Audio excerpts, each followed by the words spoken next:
this is Rose Goddess 3, and you're watching the first episode of the Bolter Report. We have Chrome, and we also have Adeptus on the line, and coming up later, we're going to have an interview with the Reverend. So, you want to tell us a little bit about what to expect from the Bolter Report in this episode, Chrome? Sure. Well, we're going to have some announcements from Adeptus, who's the honcho at the Raven Guard, as well as on the 7th Space Marine Competition Association heads, and we'll be giving some tactics tips, talking about DMO and Dark Millennium Online. And really, this broadcast, we want to bring some attention to the Space Marine game and community. For a game that's came out in 2011, there still is a community that's active, and there's still a lot of events going on. We would eventually like to have, I think, Xbox and Steam players as well come in the broadcast and let us know what's going on in their communities, but we're focused right now on the PS3 side because that's what we know, and that's where we're involved in. And I think that something else, there's a lot of training available for people that want to join the community. In fact, someone just posted recently on the website about how impressed they were with our community and its activity. And I don't know, Adeptus, anything to add? No, you did it all there. I think we're ready to go. It's going to be fun. So we know that there's some upcoming events that are happening right now. Did you want to give a sort of first look into what we can expect for early 2013? Sure. But first I want to back up a little bit about the Space Marine Competition Association. We formed it back in the summer, and there were several of us who were part of it during that time. There was Godsmoker, me, Sickle. There were a couple others. I think Blue Nose was in there. But at the time, Evo was sort of doing some of the competitions for us, hosting them out there, some of the tournaments. And we hoped that would take off more than it did. It ended up not quite going like we thought it was going to go, so we decided to come up with something else. And we decided we'd come up with the Space Marine Competition Association. And really, the idea was to promote the competitive side of the game.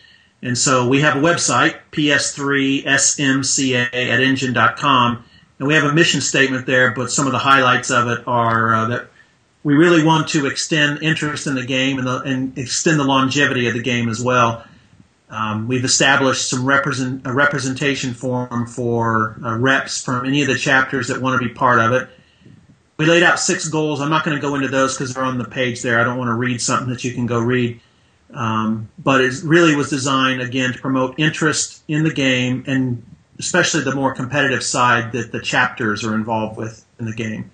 So the site was designed to be a forum for the community for hosting tournaments and then any other kinds of discussions they want to have out there. And while there are 3 of us that pretty much administer the site, Escapism, who really does the lion's share of the work, Godsmoker and me, it's really there for the community. It's not, we're maintaining a site. We're not really in charge of anything per se other than maybe the administration of a site. So it's really there for the community, and especially since the spacemarine.com forum page just seems to have gone down the total crapper. Yeah, I tried to post on that yesterday.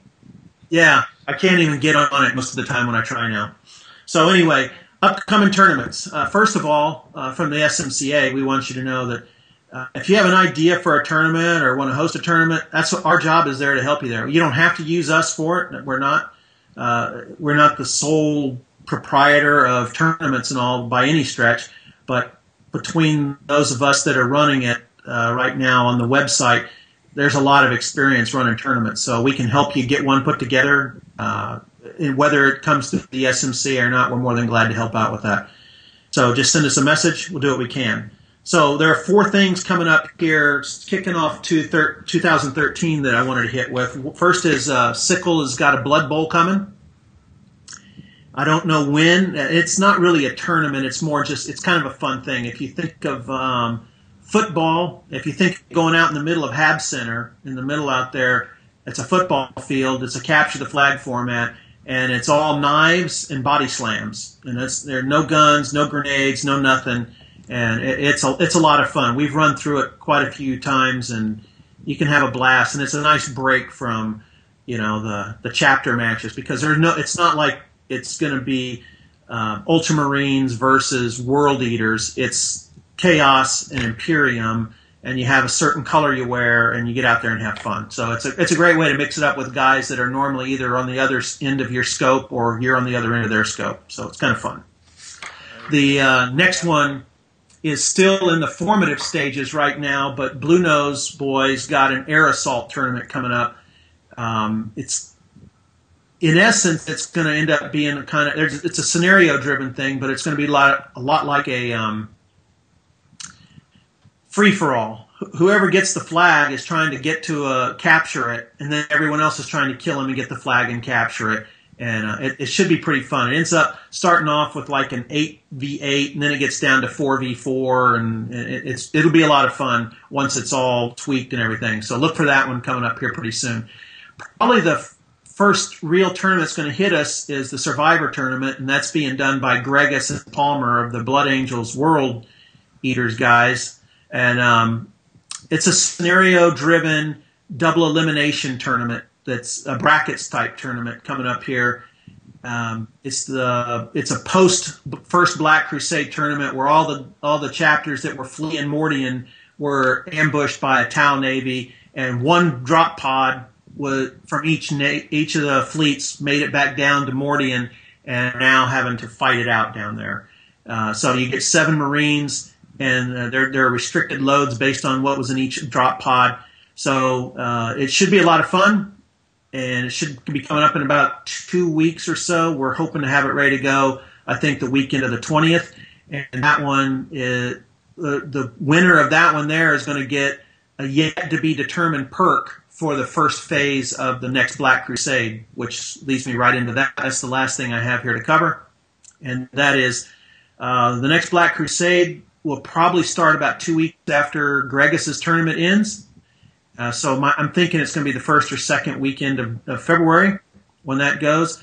There are a lot of changes right now. In fact, I just got off a phone call with reps from several of the chapters talking about how to tweak it, make it a little bit better, tighten the rules up, plug the holes, in some of the ambiguity that was in there. So hopefully it'll be a lot clearer and a lot more fun. The first run was intended to be a flush-out run. It was never intended to be perfect. And we did find quite a few holes in it, so we're trying to patch those up. I'll give you a teaser, though. One of the changes coming is going to be it's going to end up being a 10-week tournament because so if you remember, those that were in it, there was Seas Ground was week 1. Now, week 1 Seas Ground, like all the others are going to be the same way, is now 2 weeks. Oh, okay. So instead of everything being jammed into one weekend, especially if you end up with just one chapter in one side of it, having 6 to 12 battles in a weekend, it'll be spread out over 2 weekends. So it'll make it a little bit easier, not quite as intense, and not quite as demanding on your schedule and your free time. So that's really what's going on coming down the road, at least the first part of 2013. So you can see we have a lot of things out there. We want to get more tournaments from guys out there who have ideas, so bring them to us. Get the creative juices flowing, and that's all I have for this week.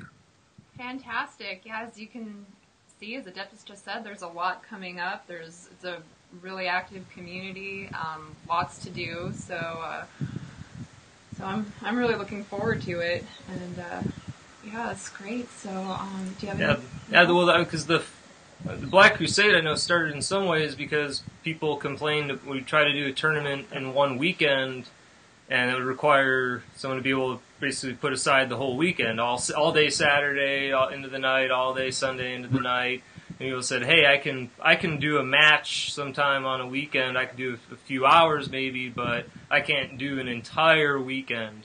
And so we tried the one Black Crusade format, but we weren't I don't think and there was any suggestion that that was how it was going to be and that we were married to it from there on out. In fact, right afterwards, you put a post on the site asking for suggestions and changes, and that the spreading things out a little more was something I know that came up. So yeah, it will. It'll be now, like if week 1 starts on a month. Let's just say next week was phase 1. Each phase has 2 weeks. So Seas Ground phase is 2 weeks. If it started on Monday the 7th, it'll be the same as last time. On Thursday the 10th, you'd have to have all of your attacks announced and coordinated.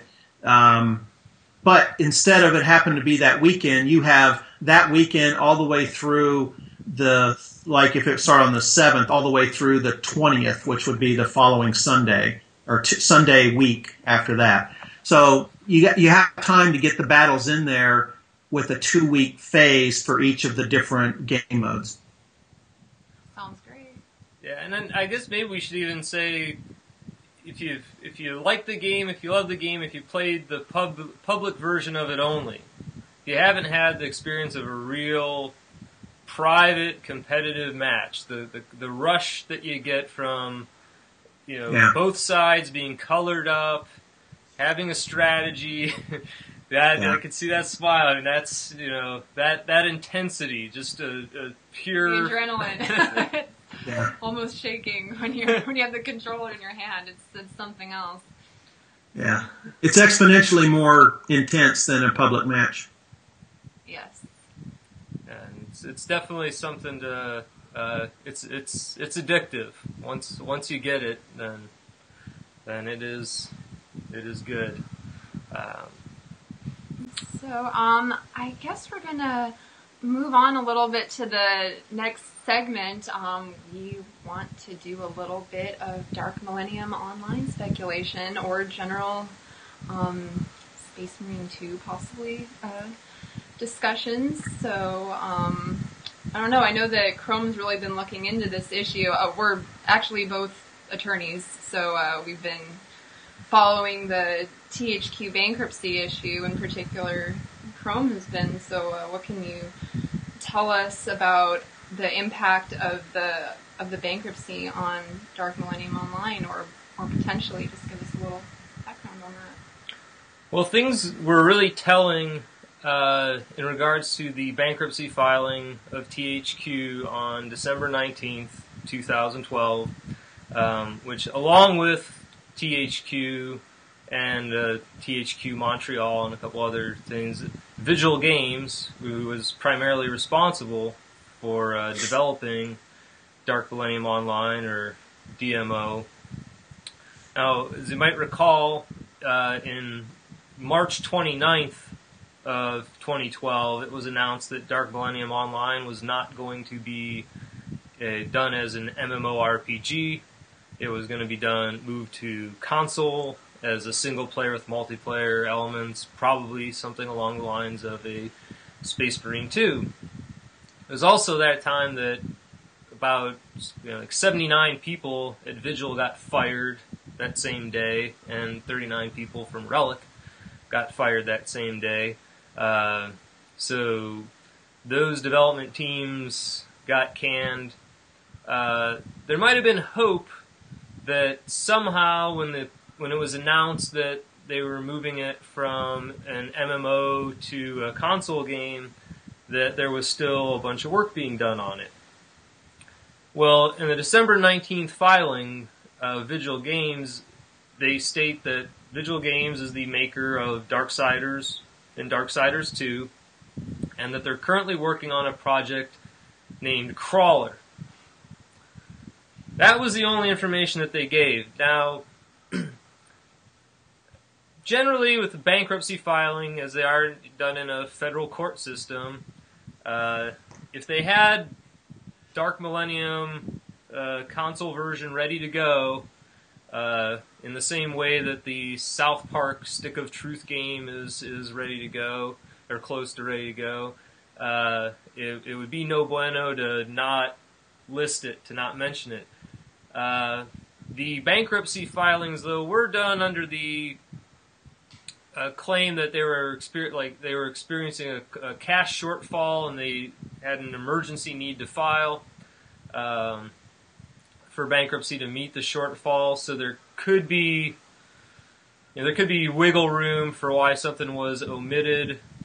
Now, of course, crawler could be, maybe even most likely, is some kind of code name. Crawler could be the code name for Dark Millennium Online, the console version. Crawler could be a code name for Darksiders 3.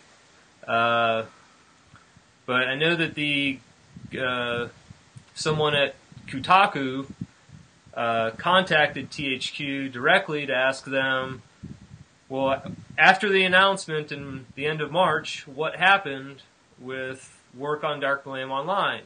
Did you stop working on it? And that's it. As of April, May, June, July, so on, there was no work done? Or was work continued to be done on it? And they couldn't get a straight answer. So right now, with the state of the THQ being in bankruptcy, Vigil Games being in bankruptcy, so the developer and publisher, it not being mentioned as a significant asset, things do not look good. They don't really look very promising for us to see Dark Millennium Online really in 2013, I would say, at all. Is it possible? Anything's possible. Could a White Knight company with a great interest in bringing Dark Millennium Online, the console version, swoop in and pick up that asset and develop it? Yes, we can all send your prayers to the God Emperor of Mankind that such thing happens, but I really think that, I give a lot of props to the Dawn of War series, which is outstanding. We like all things Warhammer, really. The books, the movies. I'd love to see the talk about the Lord Inquisitor movie sometime coming up, and all kinds of things Warhammer related. I say we don't want to necessarily limit this podcast just to Space Marine. But I think in terms of Dark Millennium Online, and we can talk about all the wonderful things it might have down the road.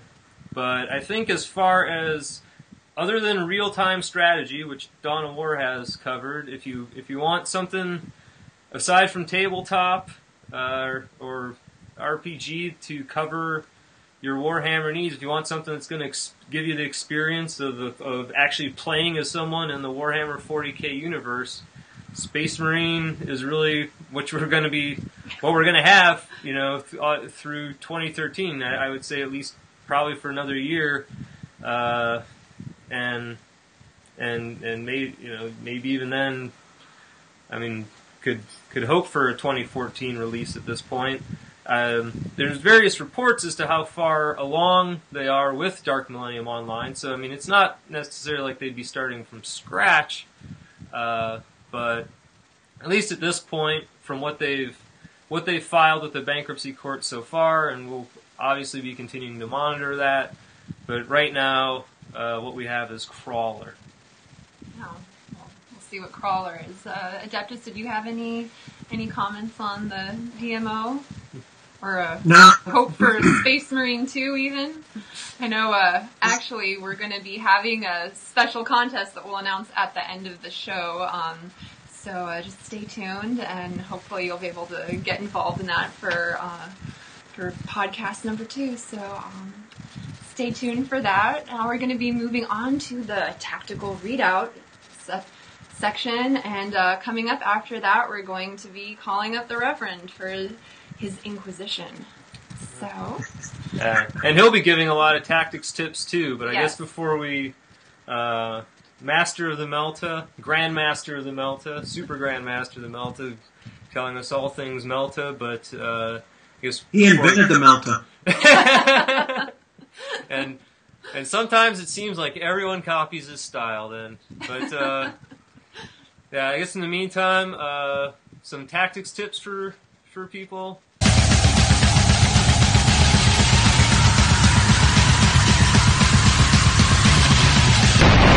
Adeptus? You got any? Kill them before they kill you is my first thing, which I don't successfully do most of the time. It seems like. Oh, I think you did pretty well. No, I don't have anything right now. I mean, there's some things I've been thinking about, but I want to make sure when I say it, they're more complete. But right. I'm trying to work the Stalker Bolter lately, and I hate the gun. And so I'll be looking to see if anyone has any tips on Stalker Bolter. I hate it. It just doesn't seem to kill. Yeah, if you have a. But then I know other people out there like Spit Gun and Deuce. They kill like it seems like one shot. I'm dead. But. Yeah, they're both something. I Yeah, haven't quite.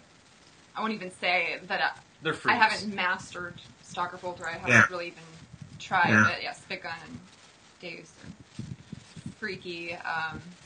But I have one because I hear this a lot in the lobby. It's kind of basic, but sometimes, and I think we've all had this, you'll get the request from somebody over the mic saying, "Hey everybody, let's go into a private match and level each other up." And I guess my tip or suggestion would be is level your character yourself. Level them to 41 because you're not going to get better. If you want some extra advice on how to level your character. It's called boosting. Yeah, boosting. I'm not really a fan of it because I don't really think you learn anything. And then all of a sudden, it's like it's understandable if you're kind of noobish when you're a 5, but when you're a 41 and you're still noobish, it's just kind of like, I don't know. I mean, but anyway, just remember if you want to level up more quickly, play Seize Ground as opposed to Annihilation,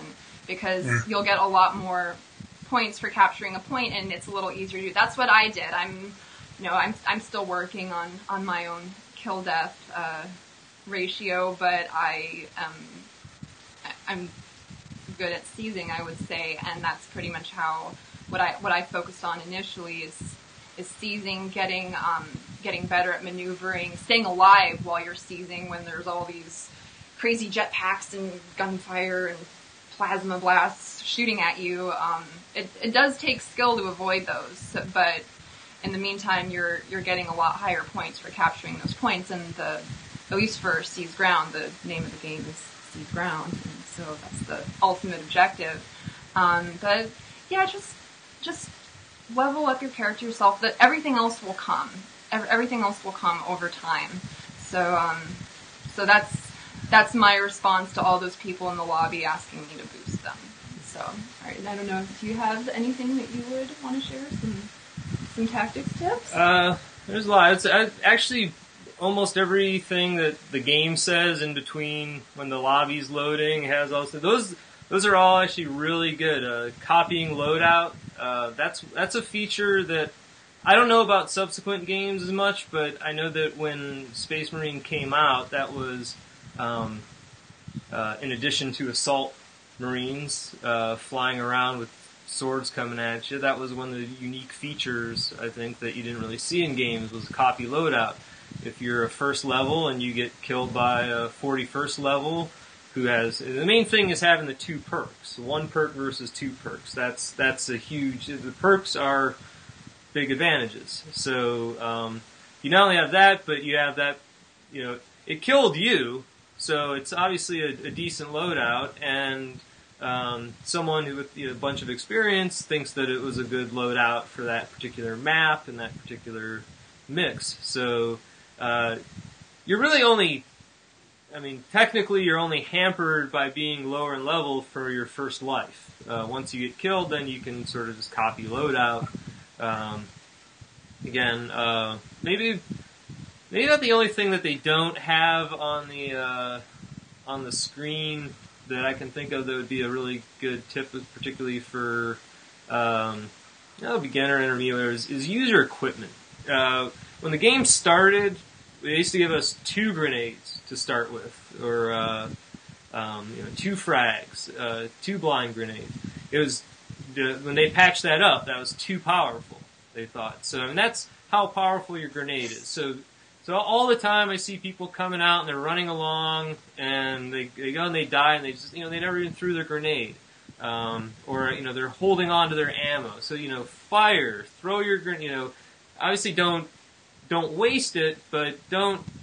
If you're dying with your equipment a lot, if you're dying with full clips and equipment a lot, then obviously you're not using it enough. So rethink your gameplay a little bit in that situation.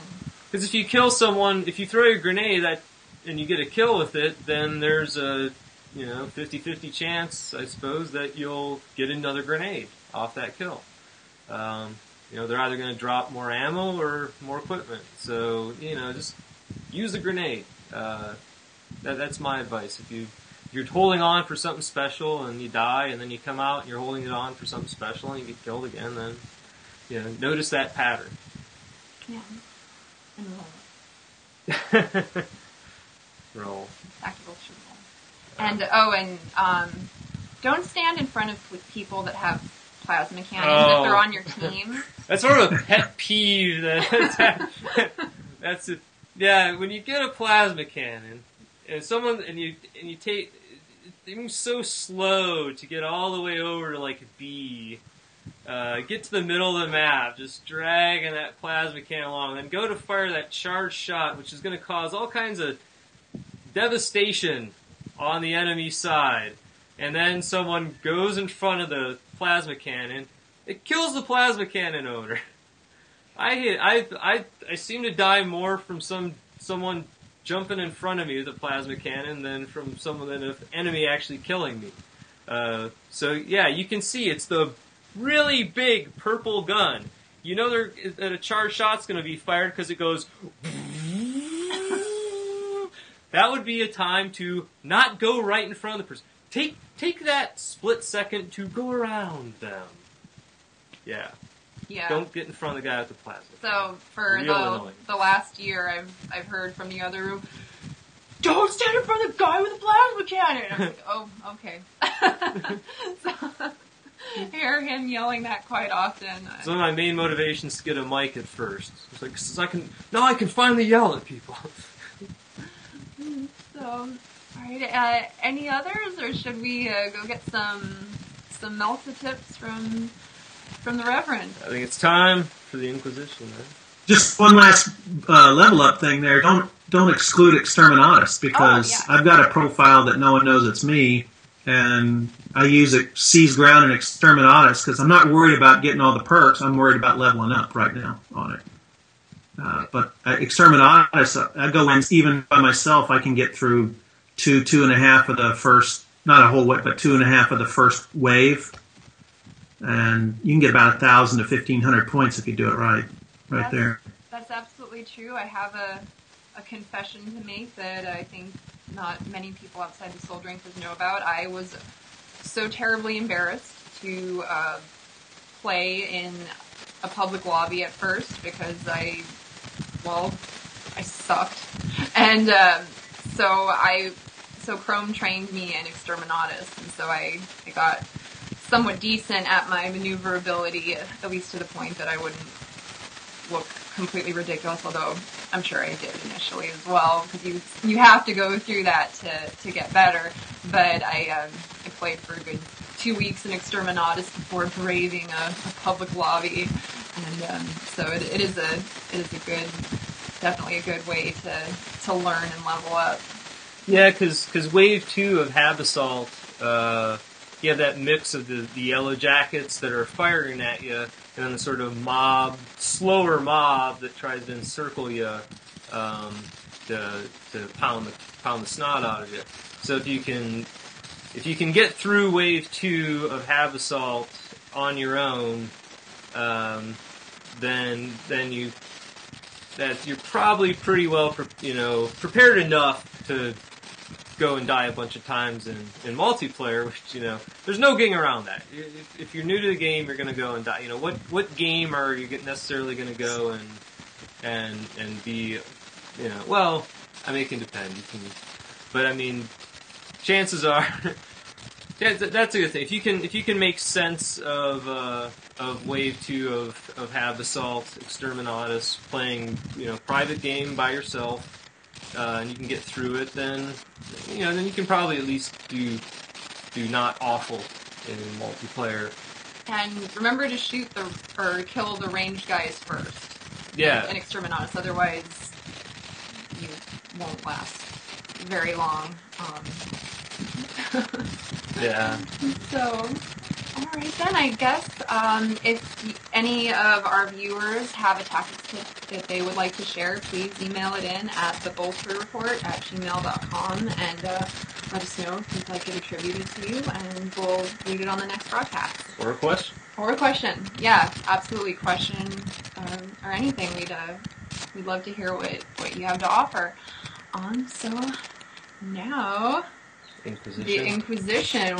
The Inquisition, what a show. The Inquisition, here we go. We know you're wishing that we'd go away, but the Inquisition's here and it's here to stay. Oh boy, the Inquisition, what joy.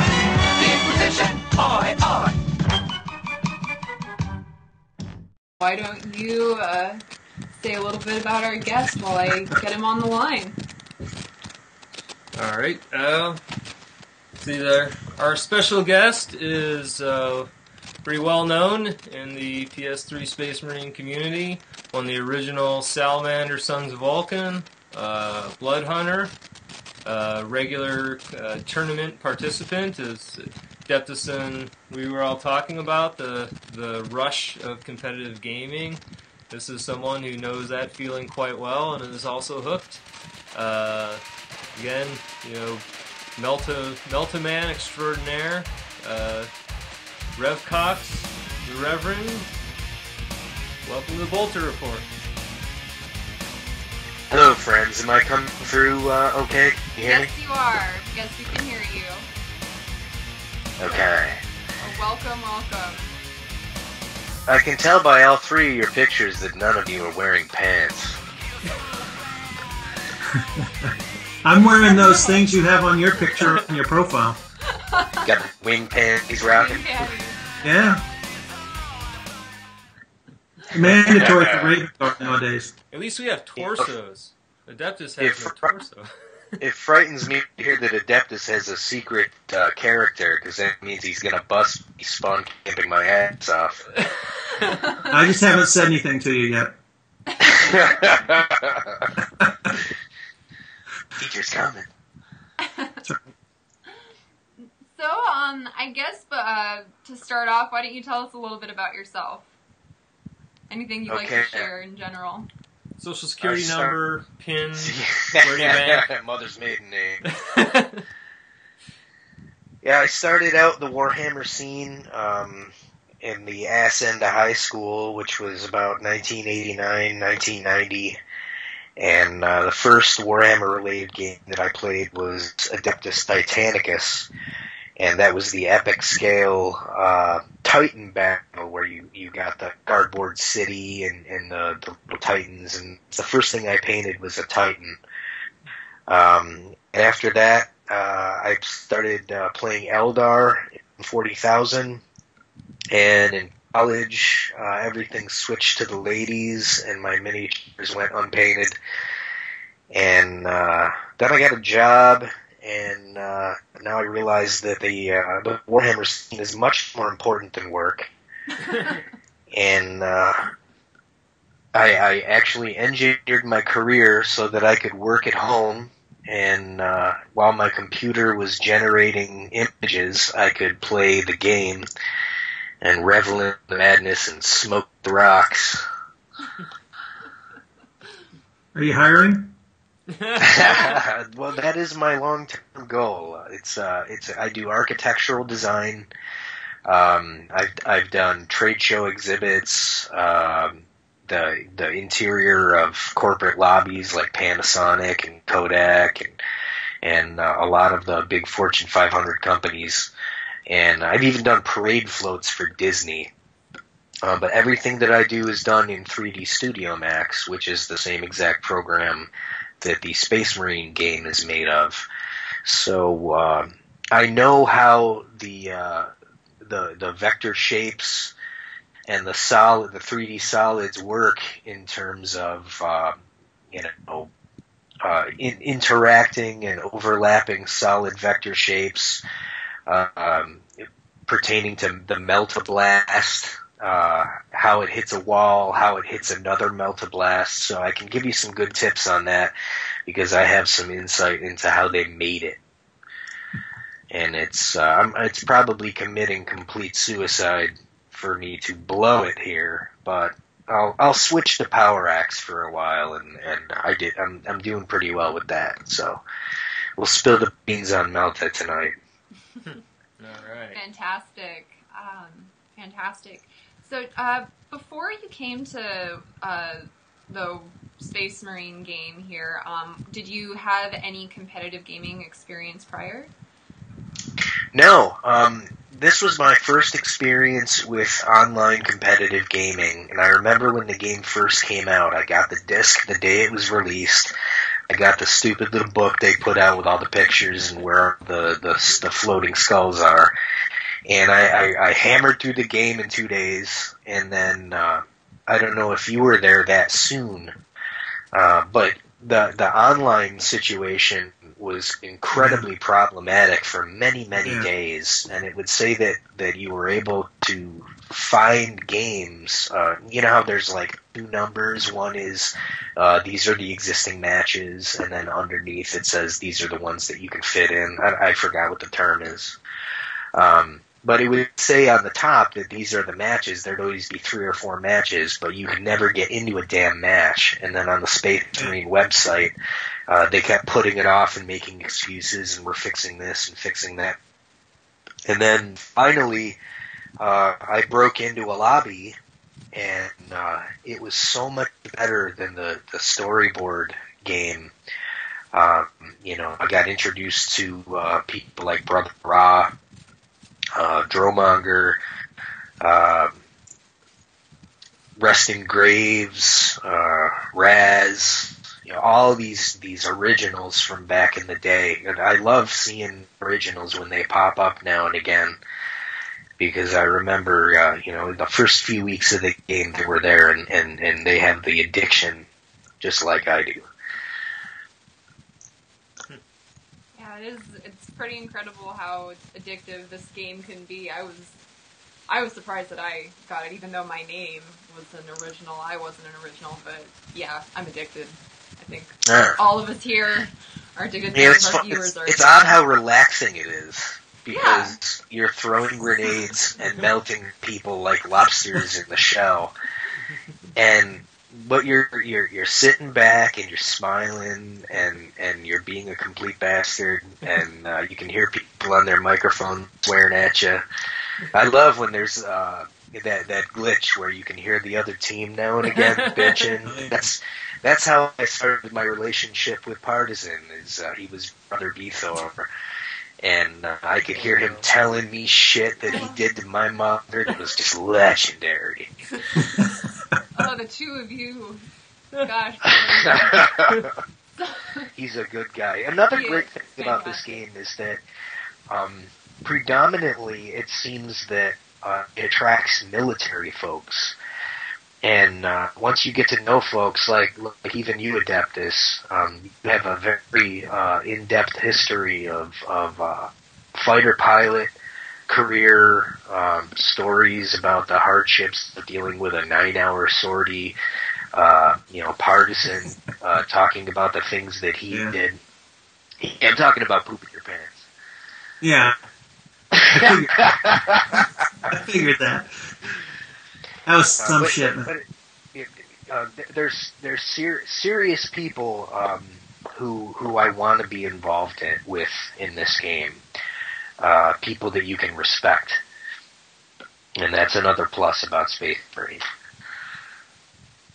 Yeah, and it does show too that it's people that don't have a extensive background in competitive gaming, and that have jobs and family and lives and all that, can still excel at the game as well. It's not limited,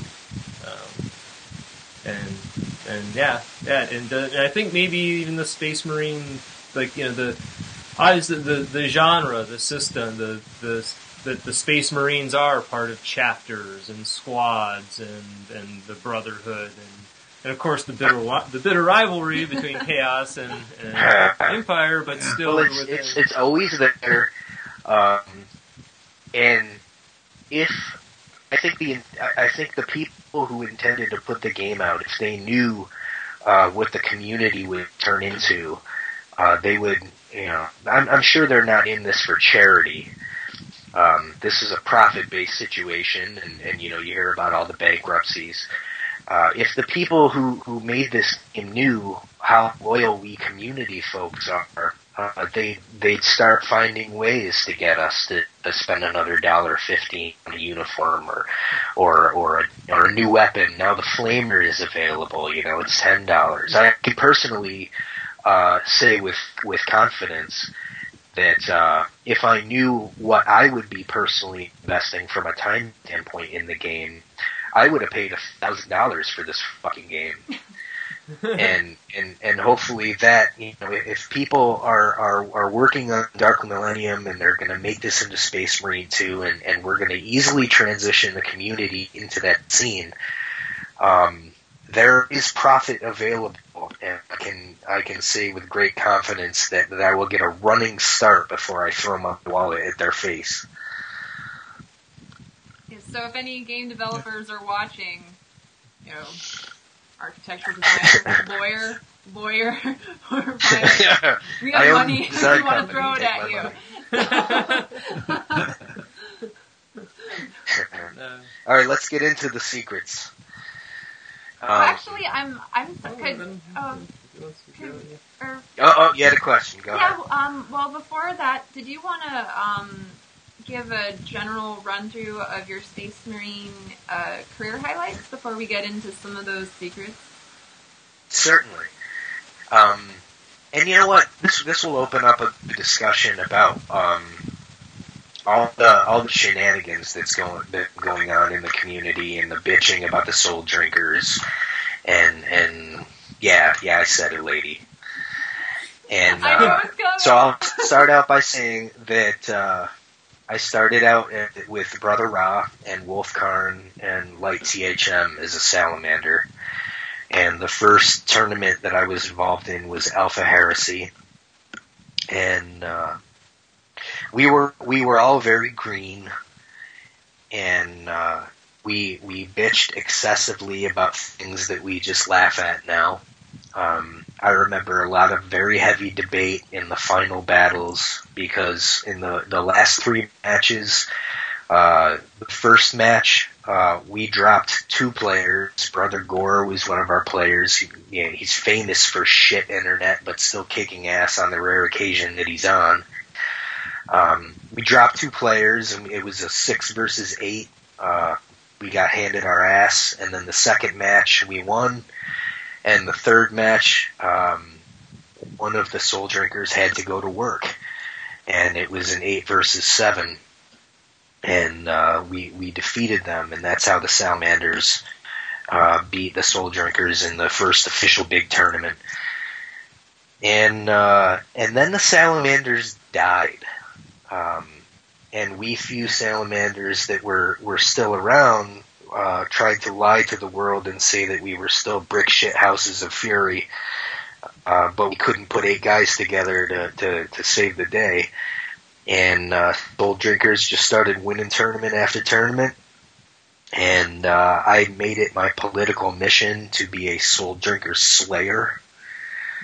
And I went and I joined the Space Wolves because they had Hysteria and Brother Gore and a bunch of folks from that original team from the Salamanders that were able to defeat the soul drinkers. And I actually sent a message to Raz at one point telling him that I was personally putting together a team to bring him and his gang down. And he got sort of put off by that email and responded like, "Oh, we're not going to be serious about the game anymore. We're getting into other games and thus and such." And all of a sudden, in the Space Wolves, we had like a little revolution, or a civil war because one guy wanted to be the leader and he didn't respect the authority of the other leader, and suddenly the Space Marines broke in half, and there were 10 guys in the Blood Hunters and 12 guys in the Space Wolves. And when it came tournament time, both of those teams sucked balls and lost. And I want to make this a good example. I joined Raven Guard. Raven Guard has a vast history. I remember being a Salamander. How Brother Ross spoke highly of Raven Guard, and they were our brother chapter, and if whenever they needed help, we needed jump through our asshole and help them out. Raven Guard had the same thing happen to them that the Space Wolves had happened, in that there became competition over various authority figures. And we had a faction break off from the Raven Guard and form Mortifactors. And every day on the SMCA site, I see somebody starting a new chapter, and none of them are going to be able to put together the 8 or 10 guys necessary you need on a weekend to be able to pull shit off. That's one thing I respect about Raz. He is a complete bastard of a manager, and I hear people say a lot of things about he is cold, but that's what it takes to be an effective manager. And he has managed. You never hear about a Soul Drinker civil war.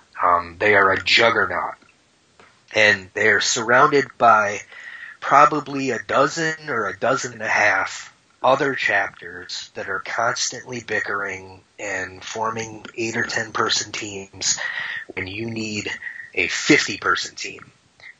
And he is able to run the show and make these people respect his authority. And if I had hope for the future in terms of other chapters, there would be a big come to Jesus for the Mortifactors. And we would have, instead of 16 other chapters, there would be 4 other chapters, and we would start consolidating personnel and the resources, and making sure we would respect the authority of our Adeptus or our Godsmoker, and that would enable the playing field to be more level. It doesn't involve the Soul Drinkers limiting weapons or breaking in half like Bell Telephone. This is not a monopoly lawsuit issue. It is the rest of the gang pooling up, and our manager being a complete bastard. And Raz is a good example of that. He's a shark. And that has enabled his team to excel. So now I'm in Raven Guard, and hopefully on that note, I'm going to fly that back banner and make sure that I do everything I can to inject steroids into Raven Guard. There is some private gossip, which I will not be able to share here on the show, about some new folks, some legends also that are going to be joining the Raven Guard, and I think there is a fantastic future for the chapter, and I have a lot of hope, especially with the new game coming out. You guys did not touch on a lot of the things that I've heard about Dark Millennium. Details that are being put out by officials talking about controlling Predator tanks, and one person's a pilot, and there's 2 other people that are gunners. There are details that are being leaked that lead me to believe that we have yet to see the grand finale with this. So while we can consolidate the chapters, get everybody serious, and it's only going to get better. And I'm very psyched for this. I can't buy enough beer. Well, Try scotch. 2013 has Yeah. some Oof.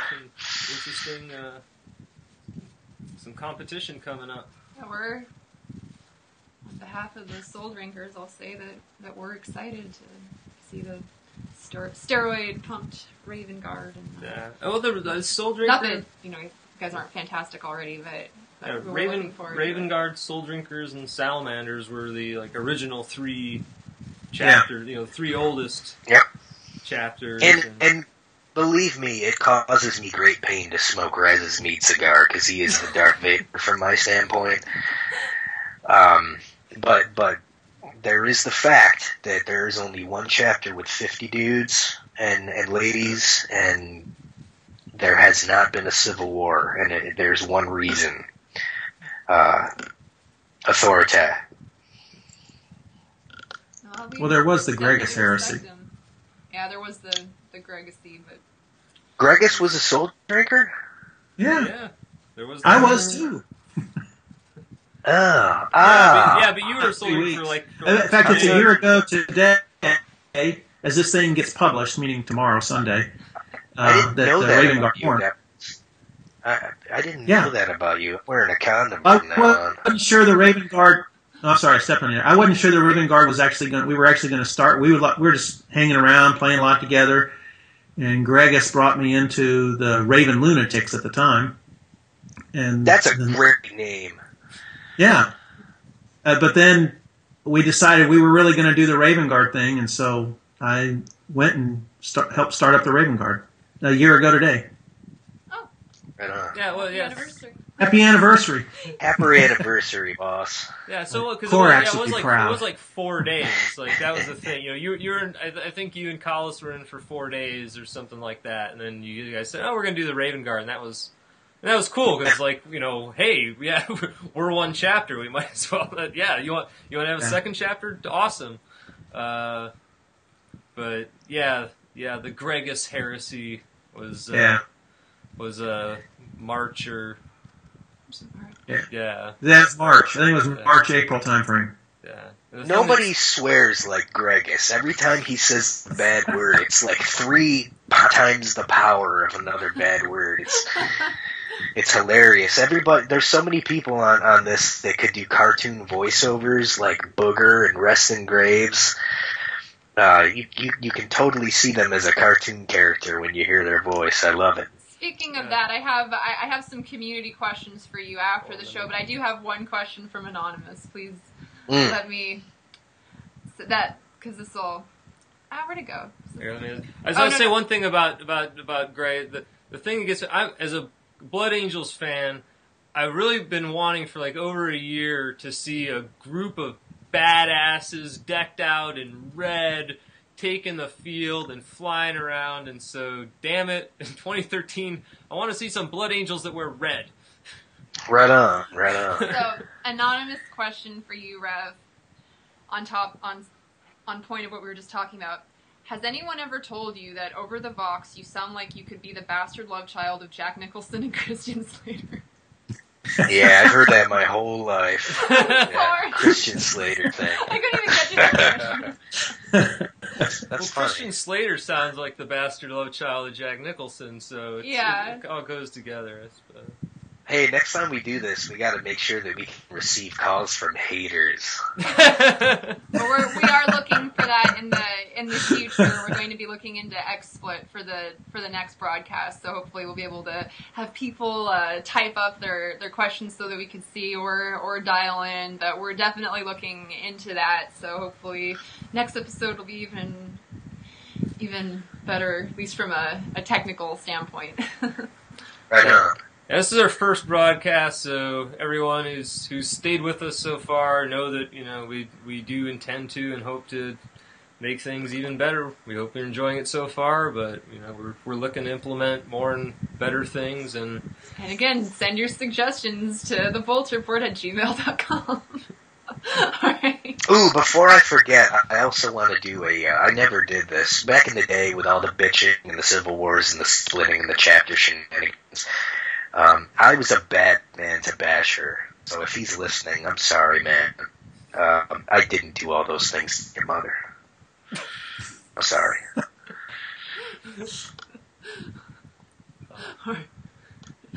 So the Melta. With that. Okay, I'm going to talk about two weaknesses of the Melta. One is not really a weakness. One is a way to manipulate the blast. If you are facing a Melta gun, whether it's a person hiding around a corner or they're charging in like a reverend and you know what's coming, do everything you can as quick as possible to get up against a wall. Because when you stand up against the wall, it dilutes the Melta Blast power in terms of how much damage it causes. It causes 1/3 of the damage. And I know this from extensive practice and trying to kill Jaybird, who is a famous guy for hanging out up against a wall or in a corner or a crotch somewhere. When you're the way that the vector shape of the cone of the Melta Blast works in the program, when it hits the solid of the back wall, it becomes sort of a liquid that broadcasts out to the side. You know, in martial arts, when you're either punching up against a solid and you stop your fist at that solid, or if you want to really effectively cause damage, you punch through your target. It's exactly like that with the Melta gun. And if your opponent is standing up against a wall, your fist stops right there at the front of the opponent, and it is 1/3 the damage. And I guarantee if you go out and you test this, whether you're using a Melta gun or you're just hanging out and standing up against the back wall, you're going to laugh at the Melta gun while you shoot him apart with your bolt gun. So there's that. And then if you are a Melta gun user and you're facing another Melta gun, you can utilize the force blast going through you theory. The way the program works is that you have a cone, and when you shoot that cone out of the end of your gun, say it goes 20 feet, the first 5 feet of the Melta Blast is 25% damage. The area that's 5 feet to 10 feet is 100% damage and a one-shot kill. And then from 10 feet to 15 feet, it's 50% damage, so it just liquidates the shield. And then from 15 feet to 20 feet, it's another 25% damage, or half of the power armor shield. When you are another Melta person and you run up to two Melta cones hitting each other, it's sort of like the scene in Star Wars Attack of the Clones where Count Dooku used his Force Lightning and he blasted it at Yoda, and Yoda absorbed that Force Lightning and immediately shot it back at Count Dooku. The person who fires the Melta first in a face-to-face Melta competition is going to die, because the first Melta fires and then the second one absorbs that blast and shoots it back. And it's a split-second thing, and I've told other people about this and they roll their eyes like I'm a crackhead. But if you test it over and over and over, and you get two guys, pull Booger in anytime you want, and stand in front of each other and do a 1, 2, 3 countdown, whoever fires the split second first is going to get one shot liquidated when the second person fires. And those are my Melta giveaway freebie secrets of the week, and I probably just committed suicide. The stand against the wall thing is going to save you over and over, big time. And I know, Adeptus, you get mega pissed at me every time I take you down with Melta. Not mega. Close. Test it out. Stand against the wall. It's the dumbest way to get out of it, stand against the wall, but it's very martial arts and it totally works. And I expect other people to come on, Marcurius with your las cannon and Raz with your jumper techniques. Other people who are celebrities of a particular weapon. I want some secrets blown here next week. All right. That's the deal. We got a deal. That's some serious hardcore tech that you revealed, and that's a serious challenge you've put out to others. Is any of that news to you? Yeah, those are both to me. The face-to-face Melta was news. The wall thing I sort of thought, but I didn't know for sure. Yeah, test it out. It's pretty cool, and I'm sure that in the wire framework of the game, as the programmers were making, that when you press the trigger and that vector cone appears, when it hits another cone, I'm sure it has like a liquid effect. One absorbs the other. That's why I'm trying as hard as I can to get a hold of the actual software for this. I was able to contact people, and they gave me a program that I installed as a plugin to my 3D Studio Max, which is called Space Marine Tools. And I have a pull-down menu where I can insert into my own world different Space Marine suits, different Space Marine weapons. But what they haven't made available to me is the actual models. So I have the software all set up, and when we get to a point and I get a hold of those friggin' models, maybe it's when the next game comes out and they don't give a shit about copyrights or whatever, they'll release the models. Then we can make our own animations, and we can make our own custom uniforms. I know that there are people that are involved in the PC version of the game that do have the models, and they are able to put like giant devil horns on their Space Marine and customize them much further. I've seen some crazy looking models, but unfortunately it's only on the PC version where you can get into the nitty gritty of the programming of the game. I don't know how we do that in PS3, but I'd love to have some, monster devil horns or a big penis dragon on my character so I can live the dream and not be cursed. Oh, like truck nuts on a Space Marine. How awesome would that be? Rose Goddess, you could put your little elf ears on your character. Yeah. My fairy wings. Yeah. So I guess then we're so in 2013 we shouldn't be holding our breath to see reformed Salamanders chapter emerge. Now I talked to Brother right before I joined Revvcoxx, and he was gung-ho about getting Salamanders going again, and then he was gone for the last couple months. So he's a guy who's got 5 jobs, and he's not one of the back in the day. It was a good thing, and we kicked ass, but we have to move on to newer, better, and more available things. And Revvcoxx, I think, is going to be a very, very positive and powerful figure in the future. And I look forward to using my pencil eraser on lots of purple.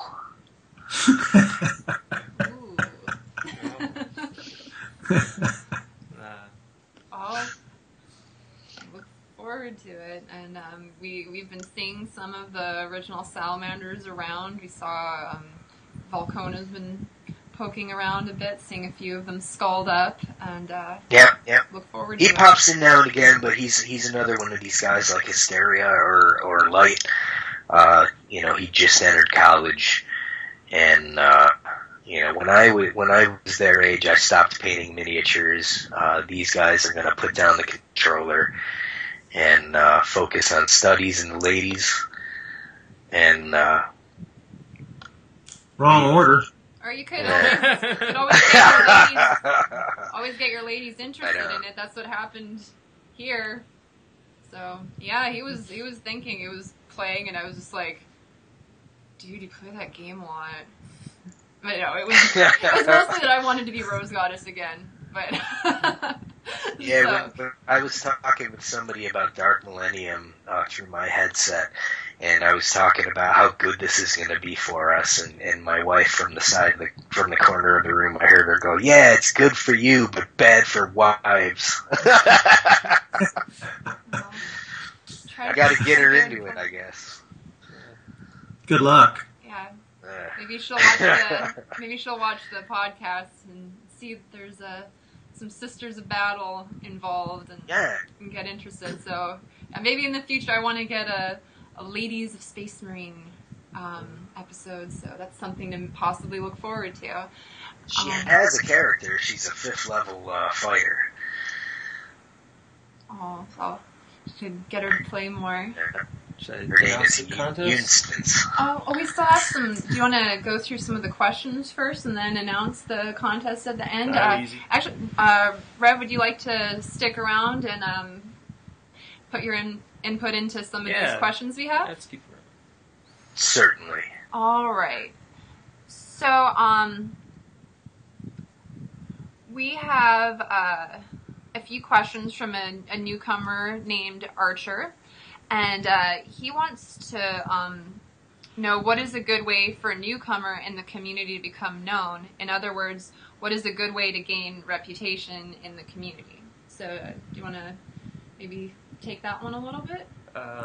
Okay. I would say that, well, as Adept said, hosting events, there are a lot of people. I mean, whipping butt is a good way to get noticed in events, and or hosting events is a good way to get noticed.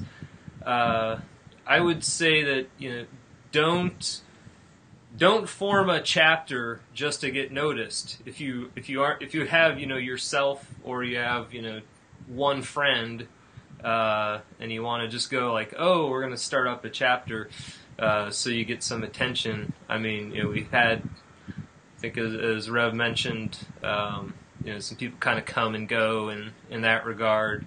I mean, if you're around, I mean, people will notice if you're active. There's no magic pill.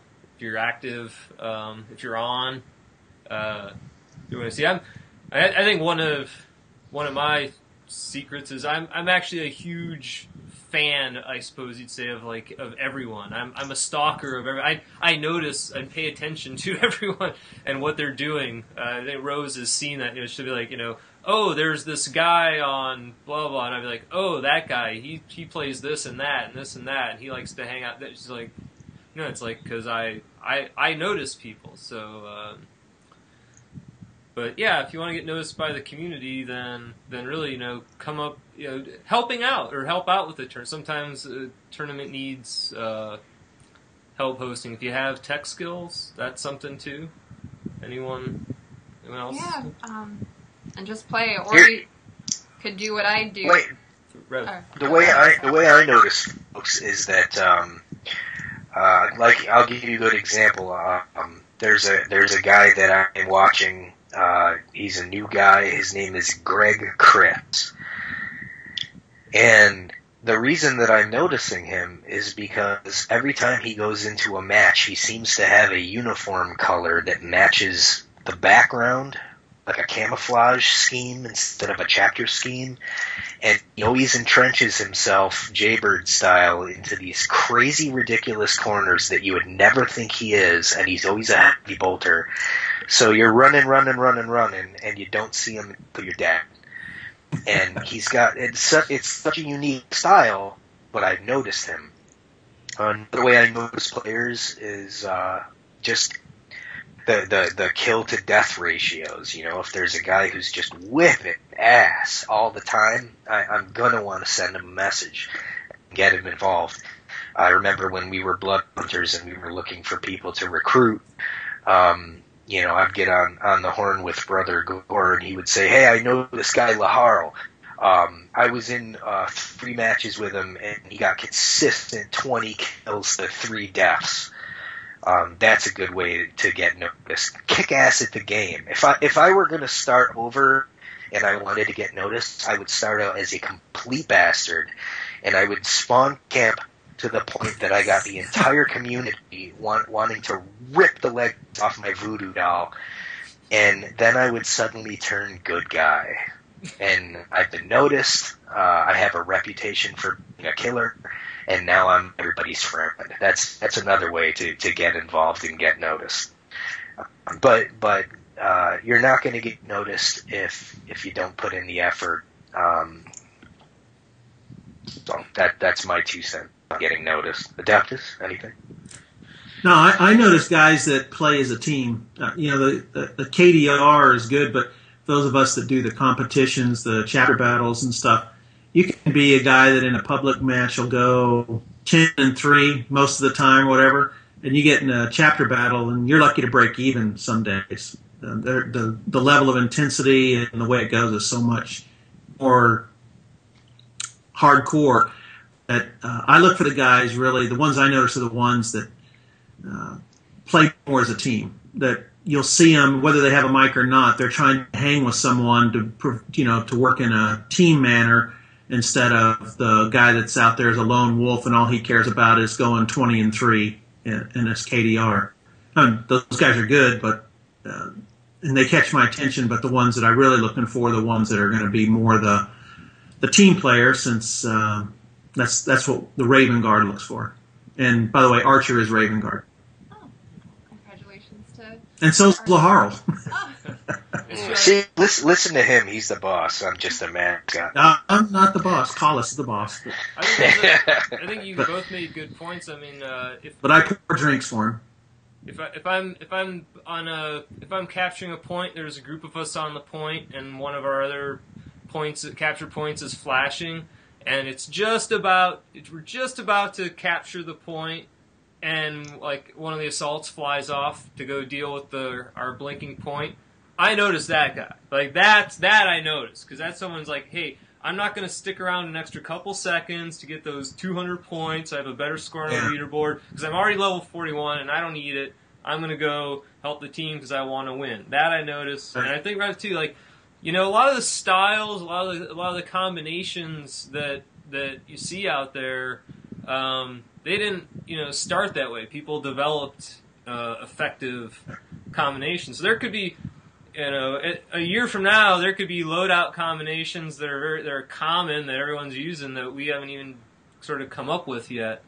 So that's sort of coming up with a unique style, having your own approach with the loadout. That too, like Rev said, having something kind of unique, having an original style helps. So, this next one was for Rev from Archer as well, but I think you kind of already touched on this one. So just really quick, since you are one of the longest lasting members, how many chapters have you seen come and go, and how can we keep this from happening? Yeah, I can't stress enough, the people that are coming in and they're starting new chapters, it's totally unnecessary and it's a recipe for failure.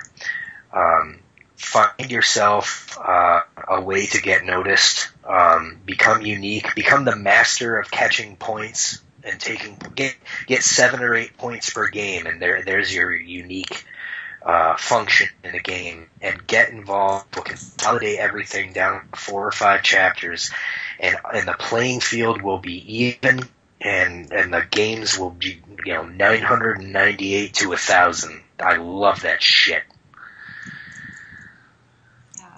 Yeah. I mean, on the one hand, I don't want to say like no one should ever start a new chapter ever, but 98% of the time it's a mistake. 98% of the times a person's doing it for the wrong reasons.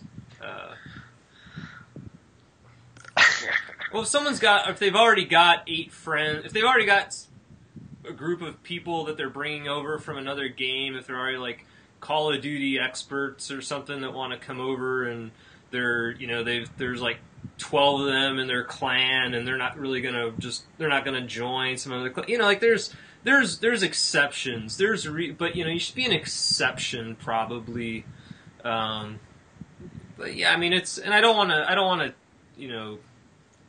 to rain on the people that are already. I mean, it looks like Doomskull is doing well.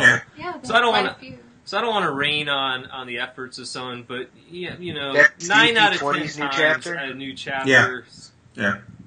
That's one to watch. Those guys are tough. Yeah, that's an impressive roster. So I'm excited to see what they have going in the upcoming weeks and months. Yeah, I'd like to get all those first founding chapters fleshed out. That's one of the things I'd like to see eventually. But anyway. So we heard this next question's for you, Rev. We heard some great tactics tips about the Melta, but an anonymous user wanted to know why the Melta. Just why do you use it so much? What is it really that drives you regarding it? I like the run around constantly way of playing. I don't. I'm not a sniper, and I also don't like hiding on the side of a corner and waiting for somebody to come around the corner and then blast them with the Melta. I get killed with Melta one-shot kills all the time. I get pissed off and call them fags and the whole nine. But I like if I am half a field away from a guy with a bolter, I take great pride in moonwalking and doing the worm and breakdancing my way around his bolter fire and finally getting close enough, and I have just my head is hanging on by a vein, and then I hit him with the one-shot kill. That's where there are other people that love it too. And when somebody's in the distance and we net dance and it's like crouching tiger, hidden dragon, jumping across the treetops, making our way to each other, and then we get that up close combat blast. There's nothing better. Sniping is lame. Long distance weapons are not fun for me. I like the face-to-face approach. Yep. My thing with the Melta has always just been that I use it. I've had fun with it. I don't really enjoy spawn camping. Like I just I make a secret rage account and go. It's like I don't want to do that. But it's not in the books. That I haven't really read the books aside from the Salamanders where there was like a zillion Meltas and I don't know. So when I get in a lobby and 6 of the 8 opposing team have Meltas, then it's kind of a little like, oh, Melta Fest. That can be. So all you have to do is get an ass-load plasma cannon that's working, and I mean you can only moonwalk so hard. If anything, I do the plasma cannon. It's the big fag weapon. Hard to moonwalk around Big Blue coming. Not that there's anything wrong with that. Okay. So I think this one might be the last question, and then we'll go into our special contest. But this last question is another anonymous. I seem to have trouble getting into a game. Are there times when there are no games? So No. There's always games in Seize Ground and Annihilation, for sure. Anal Nation. It's his name for Annihilation. Anal Nation. Yeah. Usually, I've tried to get in and it said 0 games, and then I restart, and then boom, there's a bunch of lobbies. Or I've sometimes, let's say, I mean, we love the game. It can be a little, it can be buggy sometimes. compared to maybe a modern game where you just click to get in a game and then like it responds within 10 seconds or 3 seconds or something. It can take a minute. You might hit seize ground, and then you might have to wait a minute. You're gonna have to have some patience. And I said, sometimes it'll say one game available, one lobby available, and I'll go into that, and it'll be waste management. But then I'll look, and my friend, one of my PSN friends is playing a game on Shattered Bridge. It's not a private game. They're playing they're in a different public lobby. So it's not always accurate. So I mean we're at GMT plus 11. So I mean we're oftentimes playing at what would be the dark hours for the United States and North America and times like that. And there's always games. So again, you have to have a little patience. You might have to reset your stuff, but there are games out there in Seize Ground and Annihilation for sure. The Capture the Flag and Capture and Control and even Dreadnought, unfortunately, or sometimes have just kind of floundered away though. Crow, here's another tip for the diehard on the subject. If you're having trouble with finding games and freezing, it's very important that you get the PlayStation Plus, I think it's called. Get the PlayStation Plus. You're never going to lose your information because it automatically saves it. And also, Space Marine is a free game on PlayStation Plus. And when you have the game on your system and you're not relying on the spinning disc in your home machine, I have not had my game freeze in many, many months since I actually downloaded it from a software standpoint onto the hard drive of my PS3. If you're relying on the disc, you're going to go through a lot of shit, and it's not worth it. So if anybody who's having those glitches, get the PlayStation Plus and download your shit. Any comments before we announce our contest? Any last minute? No? All right. Well, are you raffling off that Mailer Project t-shirt? I'll take it. Oh, Mahler Project? Yeah, this was the last big symphony I saw. Mahler's Symphony No. 8 in we saw it in LA last year before coming out here. And they actually had over 1,000 people perform the Symphony of 1,000, so it was pretty awesome. Yeah, it was definitely awesome. But okay, well, the prize will not be my shirt or any other articles of clothing of either of us. Not the Masters of the Universe shirt either. But I've got a little Skeletor figure, and I have a black kitten, and I make him ride around on Panther, quote unquote. It's so cute. A skeleton with muscles. It makes sense. And underpants. It really does. I don't know. But, okay, so this is actually kind of related to Space Marine 2, in a way, and the prize will be to have your answer read on the next episode. At the end of Space Marine, the first player campaign, if you haven't finished it, spoiler alert. But of course, our hero Captain Titus, having survived warp exposure, gets arrested on charges of heresy and suspicion of corruption. By an Inquisitor shows up, and some Black Templars take him away. He of course denies that he's been corrupted, but he goes with them. That's ridiculous. Yeah, see what happens. And so, now we're not going to do a treatise, we're not going to do something long, but if you want to submit your version of what happens to Captain Titus, and email it to us at I'll tell you what happens. Somebody starts playing a whole bunch of gay bar tunes and Captain Titus rocks. That will probably not be the winning submission, Rev. So, how are you going to top this first guess?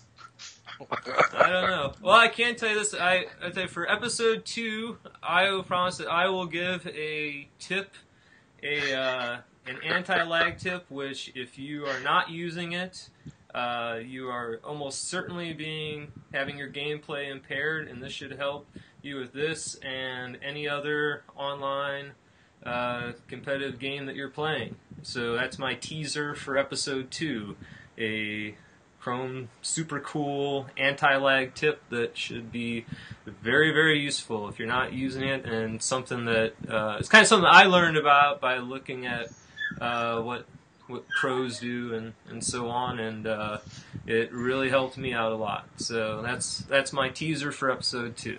And download your shit to the hard drive and stand against the goddamn wall. And fire a split second later. Exactly.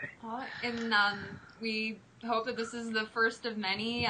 Hopefully some of the Steam and Xbox users will watch as well, and maybe we can have them on. I'd like to contact some of the game developers and maybe interview them, and of course our Black Library authors. We'd like to cover a lot more Warhammer, all things Warhammer. This is episode 1. And of course our PS3 celebrities.